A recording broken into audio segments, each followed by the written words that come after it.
నేను మీ వెంకట్. ఈరోజు మనం పిర్జాదిగూడ మున్సిపాలిటీ మేడిపల్లి వరంగల్ హైవేలో ఉన్నాము. ఈరోజు మనం శ్రీ సాయి హాస్పిటల్కి వచ్చాము. డాక్టర్ సాయి ప్రసాద్ డివి కన్సల్టెంట్ ఆర్థోపెడిక్ సర్జన్ గారితో ఉన్నాము. ఎముకల గురించి, ఆర్థోపెడిక్లో మనకున్న సమస్యల గురించి, ప్రాబ్లమ్స్ గురించి డాక్టర్ గారి సలహాలు తీసుకున్నాం. సార్ నమస్తే అండి. నమస్కారం అండి. నేను doctor Sai Prasad, consultant orthopaedic surgeon, Shri Sai hospitals Medipally అండి. సార్ ముఖ్యంగా మోకాళ్ళు అరగడం, మోకాళ్ళలో నీ రీప్లేస్మెంట్ అనేది, అసలు మోకాళ్ళు అరగడం ఎందుకు అరుగుతున్నాయి, ఆ రీప్లేస్మెంటు ఏ ఏజ్ గ్రూప్ వాళ్ళకి చేస్తే బాగుంటుంది, ఏ ఏజ్లో చేయాలి సార్? మోకాళ్ళ మార్పిడి అనేది అంటే నీ రీప్లేస్మెంట్కి అనేది ఒక ఏజ్ లిమిట్ అనేది లేదు. అంటే మన ఆర్థరైటిస్ సివియారిటీ బట్టి నీ రీప్లేస్మెంట్ అనేది మనం అడ్వైస్ చేస్తూ ఉంటాం. అసలు ఈ మోకాళ్ళలో అసలు ఎందుకు అరుగుతాయి సార్? ఆర్థరైటిస్ అనేది మోకాళ్ళ అరుగుదల అనేది నార్మల్గా అయితే అంటే 80% నుంచి 90% వరకు డీజనరేటివ్ కండిషన్, అంటే వయసు వల్ల వచ్చే అరుగుదల అన్నమాట. వయసు పెరుగుతుంటే వచ్చే దానివల్ల వచ్చే ప్రాబ్లం అనేది మోకాళ్ళ అరుగుదల. సార్ ఇప్పుడు ఏంటంటే అసలు ఆ ప్రాబ్లం ఎందుకు క్రియేట్ అవుతుంది? ఒకప్పుడు ఏజ్ వాళ్ళకి వచ్చేదని, అది ఇప్పుడు ఈ మధ్య ఏజ్ ఉన్న వాళ్ళకి కూడా, చిన్న ఏజ్ వాళ్ళకి కూడా, కొంతమంది పిల్లలకి కూడా వస్తుంది. అసలు ఎందుకు వస్తుంది సార్? ఏ సమస్య వల్ల, ఏం ప్రాబ్లం వల్ల వస్తుంది? కీళ్ళ అరుగుదల అనేది అంటే నార్మల్గా డీజనరేటివ్ కండిషన్ ఇది. అంటే వయసు పైబడిన వాళ్ళకి అరుగుదల అనేది వస్తుంది. అంటే యూజువల్గా 55-60 ఇయర్స్ దాటిన వాళ్ళకి అరుగుదల అనేది మోకాళ్ళల్లో వస్తుంది. అంటే ఈ మధ్యకాలంలో చిన్నపిల్లలు కూడా ఆ స్టెప్స్ ఎక్కుతుంటే కానీ, అపార్ట్మెంట్స్లో ఉన్న వాళ్ళు కూడా పెయిన్ లాగా ఫీల్ అయిపోయి పిల్లలు కూడా ఆగుతున్నారు. వాళ్ళకి ఏమన్నా ఇట్లాంటి లోపల ఏమైనా ప్రాబ్లం ఉంటుందా? అంటే ఈ ఆర్థరైటిస్కి ఓన్లీ అరుగుదలనే కారణం కాదు. ఈ అరుగుదల కాకుండా డీజనరేటివ్ కండిషన్సే కాకుండా ఇంకా వేరే ఇతర ప్రాబ్లమ్స్ వల్ల కూడా వచ్చే అవకాశం ఉంటుంది. అంటే ఇప్పుడు మధ్య వయసు వారికి ఇన్ఫ్లమేటరీ కండిషన్స్ అంటాము. ఇప్పుడు రుమటాయిడ్ ఆర్థరైటిస్ లాంటివి కొన్ని ఇన్ఫ్లమేటరీ కండిషన్స్ ఉంటాయి అన్నమాట. వాటి వల్ల కూడా కీళ్ళ అరుగుదల అనేది మనకి వయసు పైబడకుండా 35-40 ఏళ్ళ లోపలే వచ్చే అవకాశం ఉంటుంది. బోన్స్ చాలా వీక్గా ఉన్న వాళ్ళకి, అంటే ఫుడ్, అంటే ఇలాంటి వాళ్ళు ఫుడ్ ఏం తీసుకోవాలి? అసలు ఫుడ్ వల్ల కూడా ప్రాబ్లం వస్తుందా? ఫుడ్ యూజువల్గా జాయింట్స్ ఫుడ్ వల్ల అంత ప్రాబ్లమాటిక్ అయితే ఉండదు, కానీ వైటమిన్ డి, కాల్షియం లోపం వలన కూడా వచ్చే ఛాన్స్ ఉంటుంది. కానీ అంతగా ఎఫెక్ట్ ఏమి ఉండదు, జాయింట్స్ పైన అయితే ఎఫెక్ట్ ఉండదు. బోన్స్ వీక్ అవుతాయి కానీ జాయింట్స్ అరుగుదల అనేది అంతగా ఎఫెక్ట్ చేయదు. అయితే సార్ ఇప్పుడు మీరు ముఖ్యంగా స్పైన్ సర్జరీ కూడా, మీరు ఈ స్పైన్కి సంబంధించి లేడీస్లో ఎక్కువ బ్యాక్ పెయిన్ ప్రాబ్లము, ఎన్నుపూస నొప్పి అని అంటున్నారు. వాళ్ళకు దేని కారణంగా వాళ్ళకి ఆ పెయిన్స్ వస్తున్నాయి? బ్యాక్ పెయిన్ అనేది ఇప్పుడు అంటే ఈ కాలంలో మెకానికల్ బ్యాక్ పెయిన్స్ చాలా ఎక్కువగా చూస్తున్నాం మనం. అంటే మనం లైఫ్ స్టైల్ డిజీజ్ అన్నమాట ఇదంతా. మనం కూర్చొని పని చేసే పొజిషన్ కానివ్వండి, మనం చేసే పనులు వల్ల మన బ్యాక్ అనేది ఎక్కువ స్ట్రెయిన్ తీసుకుంటుంది, వెన్నుపూస ఎక్కువ స్ట్రెయిన్ పడుతుంది అన్నమాట. ఇప్పుడు లేడీస్కి ముఖ్యంగా ఈ ప్రెగ్నెన్సీ టైంలో, డెలివరీస్ టైంలో కానీ, ఏదైనా సర్జరీ జరిగితే కానీ ఈ ఇంజెక్షన్ ఇస్తున్నారు, నడుముకి వెన్నుపూసకి ఇంజెక్షన్ ఇస్తున్నారు. దానివల్ల కూడా ఏమైనా ప్రాబ్లమ్స్ క్రియేట్ అయ్యి అట్లా వస్తున్నాయా? వెన్నుపూస ఇంజెక్షన్స్ వల్ల అంటే చాలామందికి అయితే నేను చూసింది అంతగా ప్రాబ్లమ్స్ ఏం రాలేదు. కొందరిలో ఏంటంటే వెనకాల వెన్నుపూస ఇంజెక్షన్ ఇవ్వడం వల్ల అక్కడ అంటే లోకల్గా జరిగే ఇన్ఫ్లమేషన్ వల్ల కొద్ది రోజులు ఉండే ఛాన్స్ ఉంటుంది. అంటే లైఫ్ టైం ఉండదు? లైఫ్ టైం అయితే ఉండదు. ప్రెగ్నెంట్ లేడీస్లో ఇంజెక్షన్ వల్లనే కాదు, అంటే ప్రెగ్నెన్సీ వల్ల బ్యాక్ పెయిన్ వచ్చే అవకాశం ఉంది. అంటే ప్రెగ్నెంట్గా ఉన్నప్పుడు వాళ్ళకి లోపల పిండం అనేది పెరుగుతుంది కాబట్టి లోపల బోన్స్ కూడా స్ట్రెచ్ అవుతాయి అన్నమాట. ఆ స్ట్రెచ్ అవ్వడం వల్ల, లిగమెంట్స్ అన్ని స్ట్రెచ్ అవ్వడం వల్ల మనకు కొంచెం బ్యాక్ పెయిన్ అనేది వస్తుంది. అది మెల్లమెల్లగా మనకి డెలివరీ తర్వాత కొద్ది రోజుల్లో రిలీఫ్ అనేది వచ్చేస్తుంది. అంటే ఈ ఇంజెక్షన్ వల్ల అయితే సపరేట్గానే వల్ల అనేది అంటే అపోహ, ఇంజెక్షన్ వల్ల బ్యాక్ పెయిన్ వస్తుంది అనేది అపోహ. అట్లా ఏం లేదు, అట్లాంటి అపోహలు ఏం పెట్టుకోవద్దు. వెన్నుపూస ఇంజెక్షన్ సేఫ్, దానివల్ల ఎటువంటి ప్రాబ్లమ్స్ అనేవి ఉండవు. ఇంకొకటి సార్, ఈ మెయిల్ కూడా జెంట్స్లో అయినా కూడా ఏ ఏజ్ వాళ్ళకి పడితే ఆ ఏజ్ వాళ్ళకి వస్తుంది, దానికి అసలు కారణం ఏంటి సార్? ఇప్పుడు ముఖ్యంగా మనం బ్యాక్ పెయిన్ చూసుకుంటే బ్యాక్ పెయిన్కి చాలా కారణాలు ఉంటాయి మనకి. బ్యాక్ పెయిన్ ఎందుకు వస్తుందంటే దానికి చాలా కారణాలు ఉంటాయి. దానికి ముఖ్యమైన కారణాలు అంటే ఇప్పుడు మన లైఫ్ స్టైల్.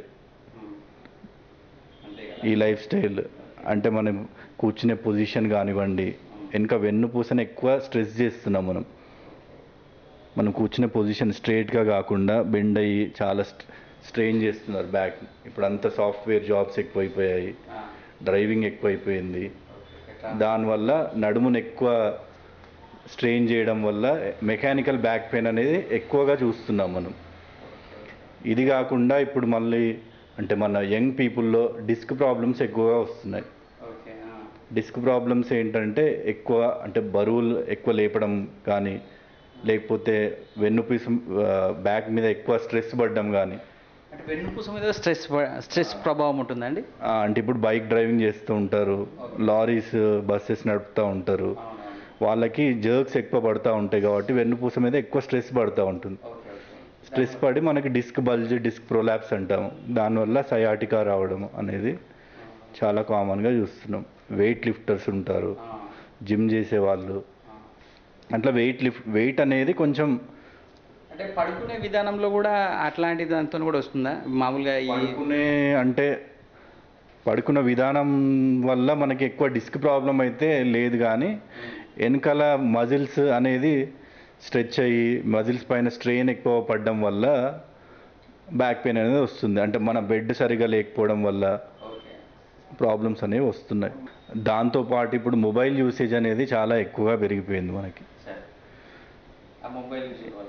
మొబైల్ యూసేజ్ వల్ల ఏంటంటే ఇది సెర్వైకల్ స్పైన్ అంటాం, ఈ మెడకు సంబంధించిన ప్రాబ్లమ్స్ ఎక్కువగా వస్తున్నాయి. అంటే ఇప్పుడు ఈ మెడకు సంబంధించిన ప్రాబ్లమ్స్ వల్ల అంటే బ్రెయిన్కు ఇంకా వేరే ప్రతి పార్ట్కి కూడా వెళ్ళే అవకాశాలు ఉన్నాయా?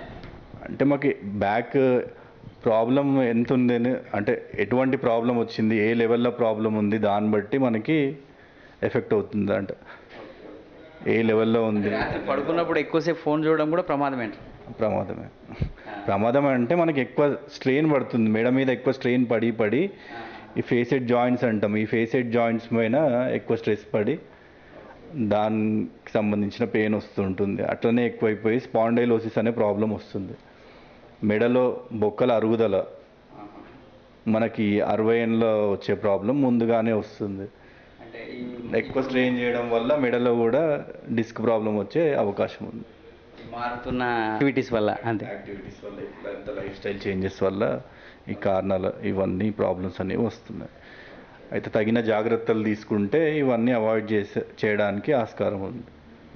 ఇంకోటి సార్, ముఖ్యంగా యాక్సిడెంట్ జరిగినప్పుడు ఎముకలు ఇరిగినప్పుడు కొంతమంది అంటే నాటు కట్లు కడుతున్నారు, సరిగ్గా అతుక్కోకపోవడము, అతుకున్న వాటిని కూడా క్రాస్గా ఉండడం. ఆల్రెడీ దెబ్బ మానిన తర్వాత చాలామందిలో ఉన్న డౌట్ ఇది, జనరల్గా మీకేమో సింపుల్గా అనిపిస్తుండొచ్చు, కానీ దెబ్బ మానిన తర్వాత కూడా ఆ షేప్ అవుట్ అవ్వడం వల్ల ఆ షేప్ని మళ్ళీ ఆపరేషన్ చేసి కానీ వేరే రకంగా సెట్ చేసుకోవచ్చా? ముఖ్యంగా ఫస్ట్ ఇలా ఏమన్నా యాక్సిడెంట్స్ అయ్యి బొక్కలు వేయడం కానీ ఏదైనా జరిగితే ఫస్ట్ మీరు కన్సల్ట్ చేయాల్సిందే ఒక బొక్కల డాక్టర్ని కన్సల్ట్ అయితే మీకు ట్రీట్మెంట్ అనేది కరెక్ట్గా ఉంటుంది. ఇప్పుడు చాలామంది ఏంటి ఇంకా 20-30 ఏళ్ళ క్రితం డాక్టర్స్ అవైలబిలిటీలో అప్పుడు లేకుండేది, బొక్కల డాక్టర్లు అనేది అప్పుడు లేకుండేది కాబట్టి పట్టులు కట్టియడము, మాలిష్ చేయించడము, మసాజ్లు చేయించడము చేసేది. ఇప్పుడు అడుగడుగునా డాక్టర్స్ అవైలబిలిటీ ఉన్నప్పుడు కూడా మీరు ఇంకా పట్టీలకు వెళ్తున్నారంటే ఇంకా మీరు ఈ కాలంలో లేనట్టు, ఇంకా మీరు బీసీలనే బతుకుతున్నట్టు అర్థం. అంటే ఫస్ట్ డాక్టర్ని కన్సల్ట్ కావాలంటారు. కన్సల్ట్ అయితే మీకు దానికి ఆపరేషన్ అవసరం ఉందా లేదా, పట్టీలతోనే సెట్ చేసుకోవచ్చా లేకపోతే సర్జరీ అవసరమా అనేది డాక్టర్ డిసైడ్ చేసి మీకు తగిన పర్ఫెక్ట్ ట్రీట్మెంట్ అనేది దొరుకుతుంది. ఒకవేళ చాలామంది చేసే తప్పు ఏంటంటే ఫ్రాక్చర్ అవ్వగానే కింద పడగానే డైరెక్ట్ పట్టీలు కట్టడానికి తీసుకెళ్తారు. దానివల్ల చాలా ప్రాబ్లమ్స్ అనేది అవుతున్నాయి పేషెంట్స్కి. ఓకే సార్, దాని గురించి ఏం డౌట్ లేదు. అయితే డాక్టర్ని కన్సల్ట్ అయితే ఫస్టే క్లియర్గా చేస్తారు. ఇప్పుడు నేను అడిగే క్వశ్చన్ ఏంటంటే, ఆల్రెడీ వేరే పట్టీలు వేసుకొని ప్రాబ్లం అంటే పెయిన్ తగ్గిపోయి అక్కడ షేప్ సరిగ్గా రాకుండా దాన్ని ఏమైనా మళ్ళీ రీప్లేస్మెంట్ ఈ సర్జరీ చేసి చేయొచ్చా? అంటే అది ఆ కండిషన్ ఎలా ఉందో దాన్ని ఎక్స్రే చూసి క్లినికల్గా ఎగ్జామిన్ చేసి మేము చెప్తాము. అంటే ఆపరేషన్ చేసి మళ్ళీ మంచిగా చేయడానికి వీలు అవుతుందా. అంటే మ్యాక్స్ ఉంటాయా అవకాశం? ఉంటాయి ఉంటుంది. అంటే అన్ని కేసెస్లో ఉండకపోవచ్చు, కానీ మ్యాక్సిమం కేసెస్లో వీలవుతుంది. అయితే ముఖ్యంగా సార్, బాడీలో ఏ కీలైనా కీలు అరగడానికి గల కారణం ఏంటి సార్? కీళ్ళ అరుగుదల అనేది అంటే ఎక్కువ శాతం డీజనరేటివ్ డిసీజ్ ఇది. అంటే వయసు రీత్యా మనకు అరుగుదల అనేది బాడీ ఎలా అయితే ఏజ్ అవుతుందో కీళ్ళు కూడా అరుగుదల అనేది మెల్లమెల్లగా పెరుగుతూ ఉంటుందన్నమాట. ప్రతి పర్సన్లో ఏజ్ ఎక్కువైనా కొద్ది అరుగుతాయి కంపల్సరీ. ప్రతి పర్సన్లో అరుగుదల అనేది ఉంటుంది, కానీ అందరిలో సేమ్ టైప్ ఆఫ్ అరుగుదల ఉంటుంది అనేది ఉండదు. కొందరిలో 50 ఏళ్ళకే అరుగుదల వస్తుంది, కొందరికి 60 ఏళ్ళకి వస్తుంది, కొందరికి 70 ఏళ్ళకి వస్తుంది.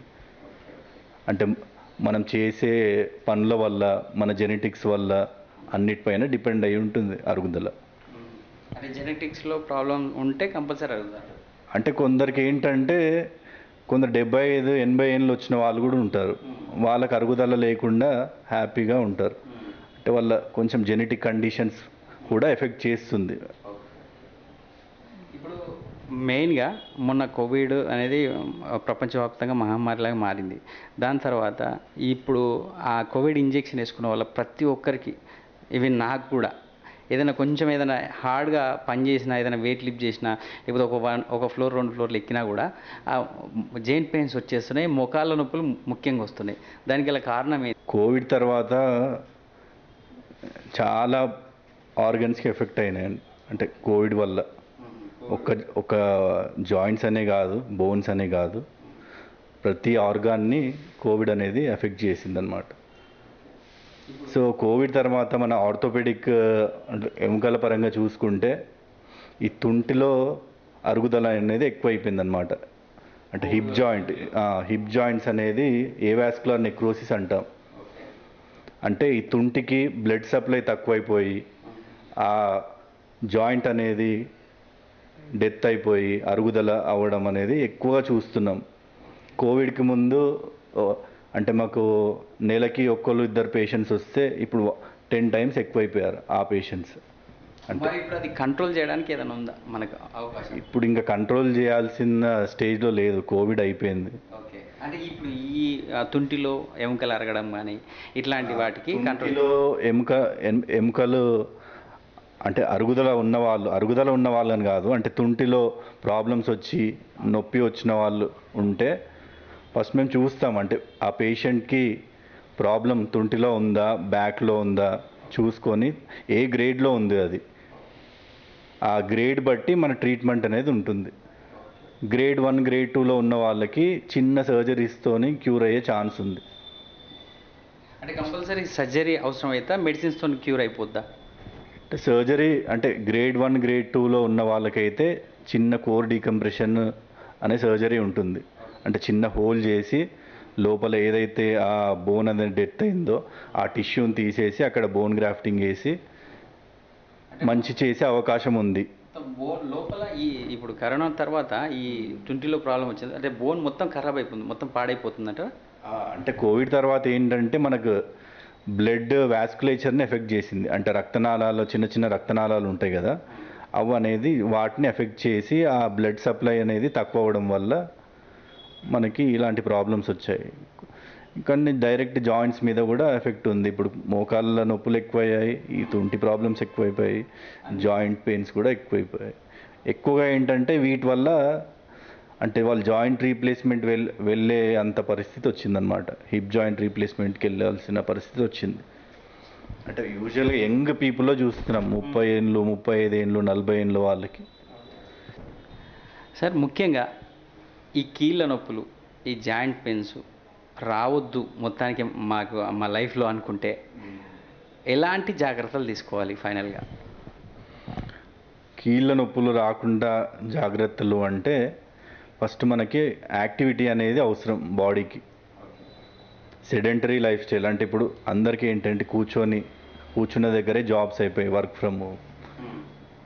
అంటే వాళ్ళ ఇంటికే పరిమితమయ్యి తిరగకుండా జాబ్స్ అయిపోయాయి.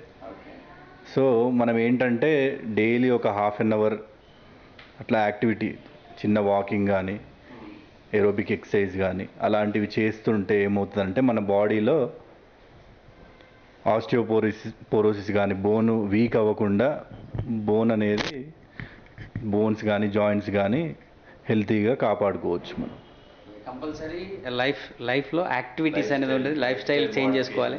మార్నింగ్ వాక్ కానీ, దాంతోపాటు డైట్ కూడా అవసరం. డైట్ ఏ విధంగా తీసుకోవాలి? డైట్ అనేది మనం అంటే బోన్కి సంబంధించిన వరకు అయితే కాల్షియం రిచ్ ఫుడ్స్, ఆకుకూరలు ఎక్కువ తీసుకోవాలి, పాలు తీసుకోవాలి, ఎగ్స్ తీసుకోవచ్చు. ఇంకా నాన్ వెజ్ తినే వాళ్ళైతే కొంచెం నాన్ వెజ్ కూడా తీసుకోవాలి. సార్, ఇప్పుడు అన్ని రకాలుగా కేర్ తీసుకున్న యాక్టివిటీస్లు, వాకింగ్ ఏం చేసినా, ఫుడ్లో కూడా కరెక్ట్గా మెయింటైన్ చేసినా కూడా మళ్ళీ ఈ జాయింట్ పెయిన్స్ అని వస్తున్నాయి. అంటే మిడిల్ ఏజ్ వాళ్ళకి వస్తున్నాయి. దానికి ఎందుకు సార్ కారణం? ఇప్పుడు మిడిల్ ఏజ్ వాళ్ళల్లో అంటే అన్ని ప్రికాషన్స్ తీసుకొని అన్నీ ఉన్నా కానీ వస్తున్నాయంటే, ఇప్పుడు అందరికీ కాదు, కొంతమంది పేషెంట్స్లో ఏంటంటే ఇన్ఫ్లమేటరీ కండిషన్స్ అంటాం. అంటే వాతానికి సంబంధించిన సమస్యలు చాలామంది అంటే కీళ్ళవాతం అండి. కీళ్ళవాతం, కీళ్ళవాతానికి సంబంధించిన సమస్య అనేది చాలామందికి వస్తుంది. సో అలా జాయింట్ పెయిన్స్ అంటే ఇప్పుడు యంగ్ పీపుల్లో జాయింట్ పెయిన్స్ వస్తే మీరు ఆర్థోపెడిక్ సర్జన్ కానీ రుమటాలజిస్ట్ కానీ కన్సల్ట్ అయితే దానికి సంబంధించిన పరీక్షలు చేయించుకొని, అంటే ఇప్పుడు రుమటాయిడ్ ఆర్థరైటిస్ అని అంటాం, అవన్నీ మనకి జాయింట్స్ అన్నింటినీ ఎఫెక్ట్ చేస్తుంది అనమాట. యాంకైలోజింగ్ స్పాండిలైటిస్ అంటాం. ఇలా ఇన్ఫ్లమేటరీ కండిషన్స్ ఉంటాయి. అవన్నీ ఏంటంటే జాయింట్స్ పైన మనకి ఎఫెక్ట్ చూపిస్తుంది. అవి గనక అంటే మొదటి దశలోనే మనము రికగ్నైజ్ చేసి దానికి సంబంధించిన ట్రీట్మెంట్ తీసుకుంటుంటే మనకి జాయింట్స్ అనేది పాడవ్వకుండా మనం కాపాడుకోవచ్చు. అంటే మనం ముఖ్యంగా అన్ని ప్రికాషన్స్ తీసుకున్నా ఈ ప్రాబ్లం వస్తుందంటే కంపల్సరీ డాక్టర్ కన్సల్ట్ అయితే ముందుగానే అది దాన్ని క్యూర్ చేసుకుంటూ చూసుకోవచ్చు. అదేంటంటే అది రాకుండా మనం ప్రికాషన్స్ తీసుకోవడానికి ఇంకా వేరే మార్గం ఏం లేదు. దానికి సంబంధించిన డయాగ్నోసిస్ చేసుకొని, అంటే అది ఆటో ఇమ్యూన్ కండిషన్స్ ఉంటాయి. అంటే మన బాడీ మన సెల్స్ పైన మన బాడీ పైన మన సెల్సే ఎఫెక్ట్ చేస్తుంది అన్నమాట. సో అది మొదటి దశలోనే మనం గుర్తించి దానికి తగ్గట్టుగా ట్రీట్మెంట్ తీసుకుంటే కనుక మనం మన జాయింట్స్ని మన బాడీని సేవ్ చేసుకోవడానికి వీలుంటుంది. అలా కాకుండా ఏదో పెయిన్ కిల్లర్స్ వేసుకొని మనం దాన్ని ప్రొలాంగ్ చేసుకుంటే కనుక మన జాయింట్స్ అన్నీ పాడైపోవడం స్టార్ట్ అవుతుంది అన్నమాట. ఏదన్నా సమస్య రాగానే డాక్టర్ని సంప్రదించకుండా డైరెక్ట్ ఈ మధ్యకాలంలో ఫిజియోథెరపీ సెంటర్స్ ఉన్నాయి, అక్కడికి వెళ్ళి చేయించుకుంటున్నారు. దానివల్ల ప్రాబ్లం క్లియర్ అవుతుందంటారా? దానివల్ల ప్రాబ్లం క్లియర్ కాదండి.